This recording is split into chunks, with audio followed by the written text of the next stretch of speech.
अस्सलाम वालेकुम। प्लीज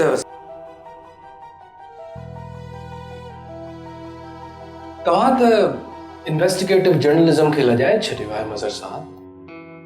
कॾहिं कॾहिं तव्हांजी रिपोर्टिंग पढ़ंदो हुयुसि त दिलि ख़ुशि थींदी हुई। को त आहे जेको सच लिखे पियो, पर हाणे तव्हांखे छा थी वियो आहे?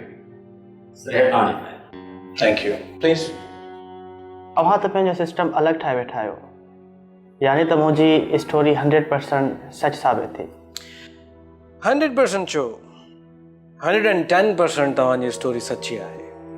छो जो हिन फाइल में जेका इंफॉर्मेशन आहे न, उहा असांखे ॿुधाए पई त तव्हां इहा स्टोरी कंहिंजे लाइ ऐं केतिरे में कई आहे। अव्हां जे लाइ त इहो वधीक बहितर थी वियो त तव्हां स्टोरी जे असल मक़सद खां वाक़िफ़ थी वियो। अहिड़ी रिपोर्टिंग खे अव्हां कहिड़ी ज़मरे में रखंदा मोहतरम?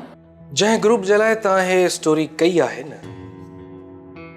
उन ग्रुप ऑफ कंपनीज़ जा 3 कमर्शियल्स तव्हांजे अख़बार खे मिलिया, जिन जी कमीशन ई सिर्फ़ 2 लख रुपया हुई ऐं उहे सिधा तव्हांजे अकाउंट में आया, जंहिं जूं डिटेल्स हिन फाइल में मौजूदु आहिनि। माना टोटल कजे त 4 लखनि में तव्हां पंहिंजो ईमान ॾेई छॾियो आहे। अव्हां खे ईअं ई लॻंदो ऐं अव्हां खे ईअं ई लॻणु घुरिजे मां ग़लति आहियां, इहो साबित कयो।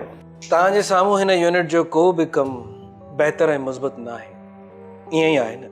मूंखे त हाणे इहो ई लॻो आहे, मां त हाणे इहो ई थो सम्झां। अव्हां हिकु पुलिस जे अंदरि रहंदे पंहिंजो हिकु अलॻि सिस्टम ठाहे वेठा आहियो, जॾहिं तव्हां पाण सिस्टम ऐं कानून जी ॻाल्हि पिया कयो, पर न ई को सिस्टम फॉलो पिया कयो ऐं न ई को कानून। ओके गुड, तव्हां में काफ़ी कॉन्फिडेंस आहे, घणी तरक्की कंदो। I like your confidence. तूं जेतिरो सुठो जर्नलिस्ट आहीं, ओतिरो सुठो इन्वेस्टिगेटिव न आहीं।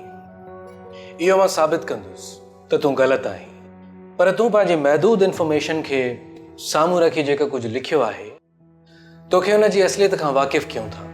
पोइ तोखां पुछबो त तुंहिंजो पॉइंट ऑफ व्यू छा आहे।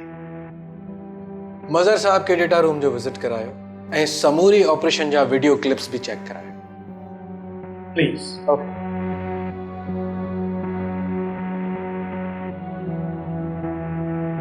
ही मामूली सहाफ़ी आहे, हिन खे सभु कुझु ॿुधाइण ऐं ॾेखारण जी कहिड़ी ज़रूरत आहे? ही मामूली सहाफ़ी असांजी सपोर्ट बणिबो ऐं तूं ॾिसजांइ त मां हिन खे कीअं थो इस्तेमालु कयां। ही त पैसे जे लाइ सभु कुझु कनि था, पाण छा हिननि खे पैसा ॾींदासीं? वक़्तु अचण ॾे, पोइ ॿुधाईंदोसांइ त हिन खे छा छा घुरिजे पंहिंजी हैसियत ॾेखारण जी। सब्सक्राइब कयो असांजो official YouTube channel Sindh TV HD drama ऐं वधीक अपडेट लाइ बेल आइकन खे क्लिक करियो।